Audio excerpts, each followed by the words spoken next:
Every morning before her kids wake up, Monique runs through a checklist in her head. Breakfast, lunch, dinner. What's left in the fridge, and what can wait until tomorrow? She knows the grocery prices by heart now. Eggs, milk, rice, oil, and how they've all crept higher, quietly, week by week. She doesn't complain. She plans. She stretches meals, reuses ingredients, makes lists that bend but never break. Because of her, feeding a family isn't just about food. It's about control over the one part of life she can still manage when everything else feels uncertain. Monique is a mother of 3 and a former teacher. She's smart, steady, resourceful. She's also one of 1.8 million New Yorkers who rely on SNAP, the Supplemental Nutrition Assistance Program, to keep food on their table. And right now, that table feels a lot less stable. Because when the cost of groceries rivals the cost of a utility bill and rent is already late, even the most careful budget can buckle. When the math stops working, the stress becomes something you can feel in your chest, in your sleep, in the quiet between meals. It's easy to talk about affordability as if it's abstract, a headline, a percentage, a policy debate. But for Monique, affordability is personal. It's the difference between a full cart and a few essentials. It's the difference between dinner and the light bill. And this month, because of the ongoing federal government shutdown, her SNAP benefits won't arrive. For families like hers, that's not an inconvenience. It's a cliff. Missing just 1 month of benefits could push tens of thousands of New Yorkers into poverty. Thousands of mothers, just like Monique, who've done everything right and still can't afford enough to eat. Monique isn't failing. She's surviving an affordability crisis that's failing her and millions of others like her. I'm Corey Winter, and you're listening to This Robin Hood Moment. And this is Monique's story.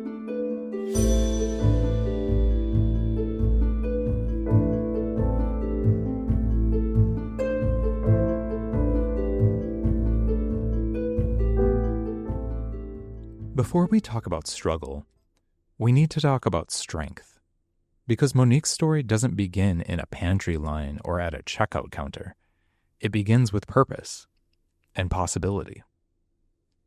She grew up in New York City, went to boarding school in Connecticut, and earned 2 degrees from Hunter College, one in English and one in childhood education.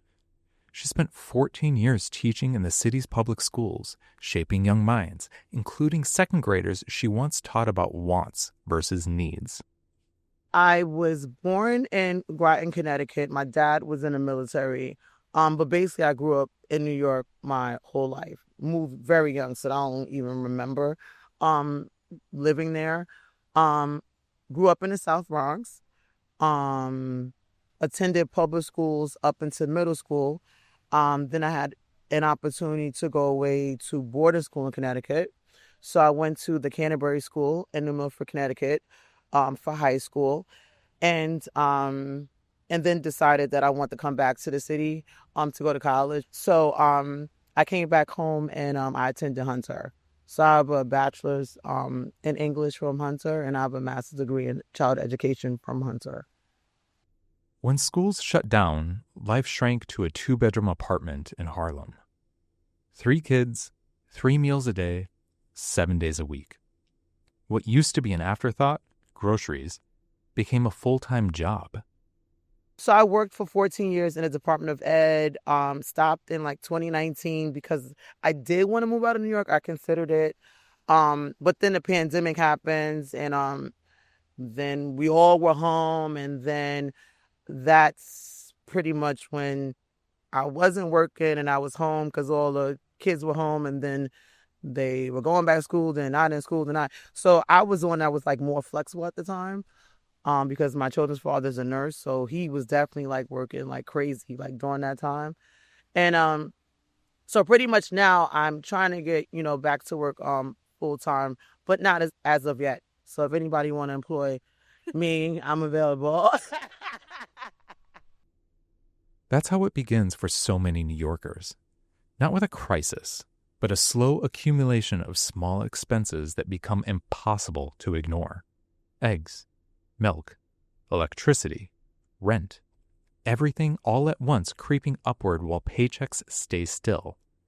And for Monique, who spent her career teaching kids how to plan, prioritize, and persevere, the hardest lesson became her own.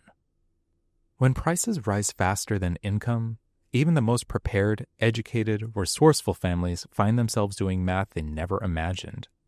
The difference between groceries and the light bill isn't a question of effort. It's a question of affordability and who pays the price when systems fail to keep up. That philosophy has guided her family through every tough month since the pandemic.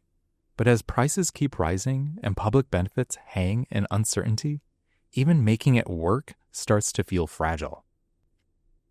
Monique never imagined she'd stand in a food pantry line, not because she thought she was above it, but because she'd always imagined she'd make things work.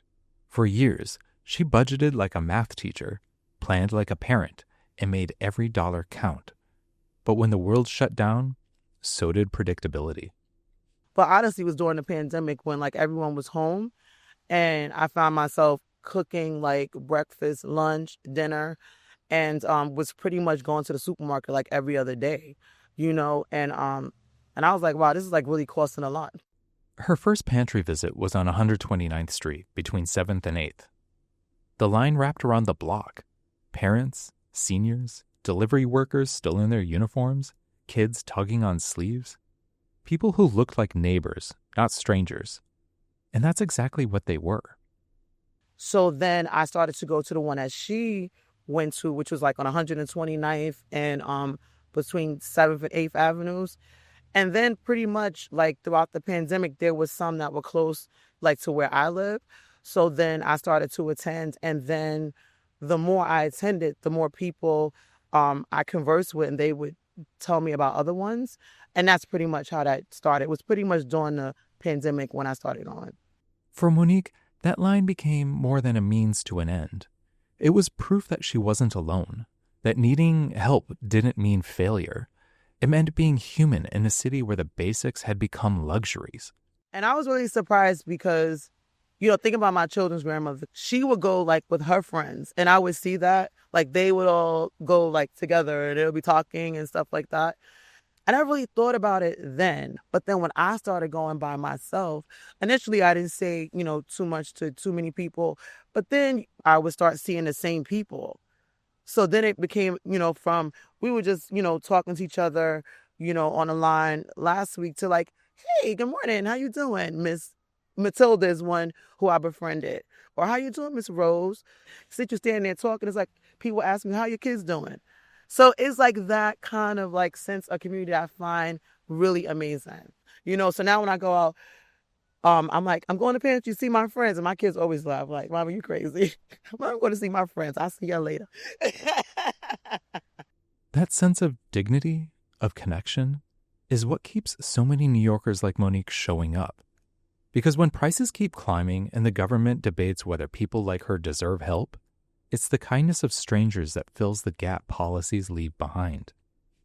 Today, with 1.8 million people in New York City relying on SNAP, that number can feel abstract until you meet someone like Monique.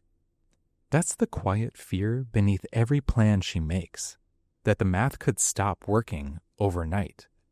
Because no amount of budgeting or resilience can fill a gap that wide. And yet every morning, Monique gets up, runs through her checklist, and finds a way.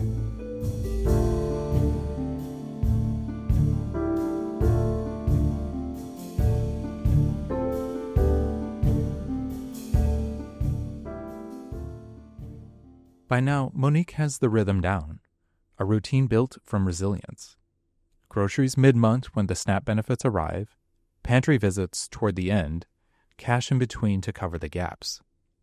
It's a routine that only works when everything goes exactly right, and almost nothing ever does.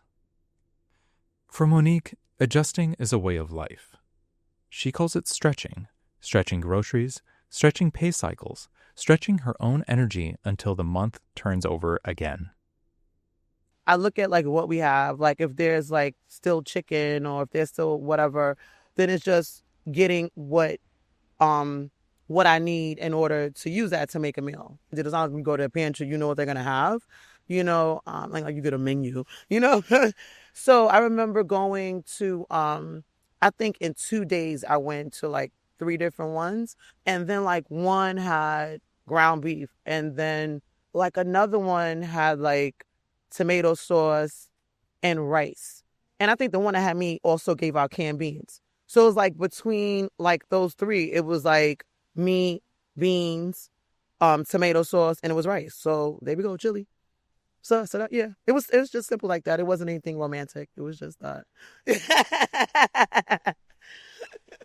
Again, it's taking what you have and making something out of it, Sometimes, what's left turns into something beautiful. That pot of chili, it's more than dinner.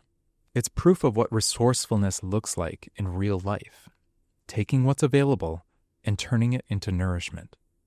But Monique's resilience doesn't erase the exhaustion that comes with it, because the energy it takes to survive poverty is, itself, a kind of unpaid labor, a second full-time job.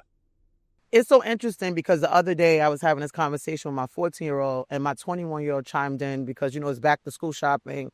And I had this whole conversation. I'm like, you remember second grade, right? Because I taught second grade like 3 years out of my 14-year tenure. And I'm like, we do teach wants and needs. I said, my job as a parent is to provide the needs first. And I say, even within the needs, there are priorities. Shelter is a priority, right? Paying a Con Edison bill to keep the light and gas on. Cable is kind of optional, but now not really because you need Wi-Fi, right? It's pretty much like a necessity now as well, right? To me, then is like food, right? So I said, well, those are the top 4 that I really focus on. Then, of course, we need clothing, but, we're not buying clothes like every month. You buy things as you, once again, need it, right? So I think that same way, like, is managing a household is just like, okay, we have to do, prioritize what's needed, have to pay this and this week or next week or whatever it is. And you just have to like kind of juggle it, That's not just a budget strategy, it's a philosophy. A survival code written out of necessity and passed down through love. And yet when the government delays a benefit check or inflation pushes prices higher, that philosophy is tested again and again. Because even the strongest foundation can't withstand a system that keeps shifting beneath it. Every episode this season, we've asked a simple but impossible question. What's the cost of choice when poverty limits every option? For Monique, choices become a balancing act between essentials. She pays part of the rent now, the rest in 2 weeks. Con Edison this check, Wi-Fi the next. It's not mismanagement. It's survival in real time. Like if it comes to like bills are like a necessity, maybe instead of like, doing everything I want to is like breaking it up. So the rent may be a little late. Maybe I got to take some like, because I get money like every 2 weeks from, their dad. Thank the Lord that he does help financially. So maybe like this check, I'm going to take this amount and put it towards this, that.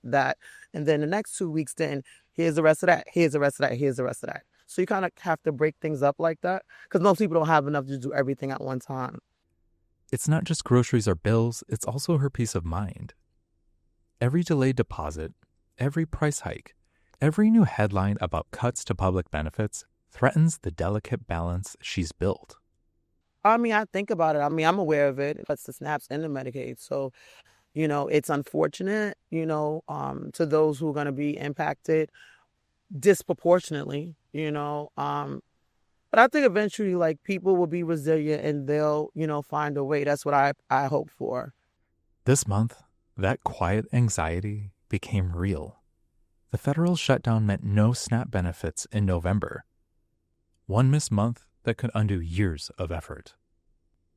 According to Columbia University's Center on Poverty and Social Policy, that single lapse could push 35,000 New Yorkers into poverty, 23,000 of them right here in New York City. Each of them a Monique, each of them a parent, a provider, a planner who did everything right. I think what most families will have to do, if they're not doing it now, would probably be like making larger meals, like making like a big pot of spaghetti and we're eating that for 2 days. Making like a big pot of chili. We're going to eat that for 2 days. Whatever it is, I think just making larger amounts and separating over days. So, that's the only thing I can like practically think of. Other than that, I don't know how she would do it other than making certain dishes that you can make a lot of. Monique's resilience shouldn't be the city's safety net, and yet for millions of New Yorkers, that's exactly what it's become. Because when policies fail, people like Monique hold the line. One grocery bag, one meal, one day at a time.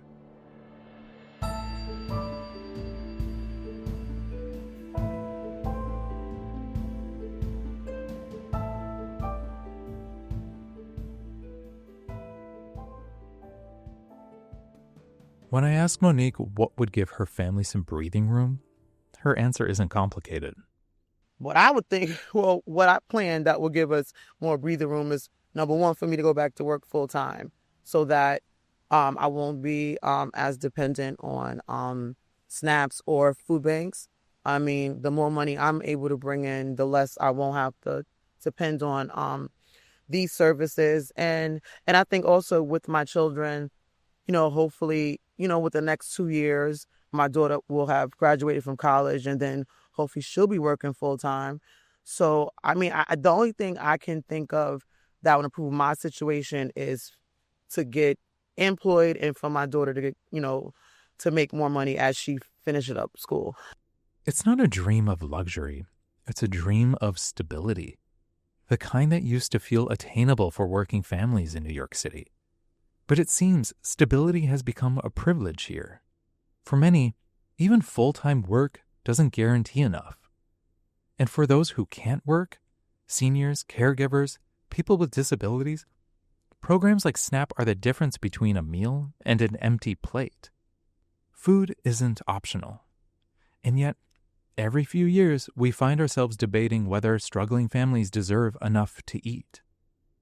Food matters because it's a basic human right. We all have the right for, to have food, clothing, shelter. Those are basic necessities. If you're a humane individual, you shouldn't make assumptions about why people are utilizing SNAPs and food banks. But I learned personally, being on SNAPs and going to food pantries, it humbled me.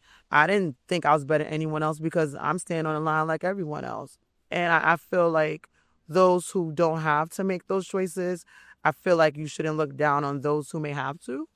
So I think, I think it's important for people to keep things in perspective, about what it costs to live and the struggles that people do experience. And I think it's just that having judgment, having compassion.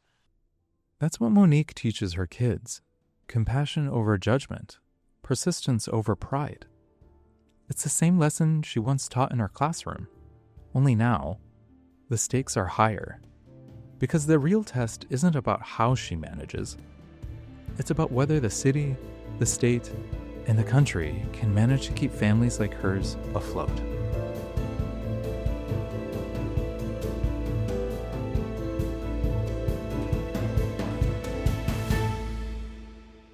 Monique's story is one of millions across New York City. Stories of parents who plan, hustle, and stretch just to stay fed. Her story is proof that poverty isn't a lack of effort. It's the cost of an economy that makes survival feel like success. At Robin Hood, we believe New Yorkers like Monique shouldn't have to choose between groceries and the light bill, between dignity and dinner. So to learn how we're fighting poverty across the 5 boroughs of New York City and how you can help, visit robinhood.org. A special thank you to the Food Bank for New York City, one of Robin Hood's community partners, for their tireless work ensuring that families like Monique's have access to the food and support they need. And above all, thank you to Monique for sharing her story, her strength, and her voice with all of us. I'm Corey Winter. Thanks for listening and for being part of this moment.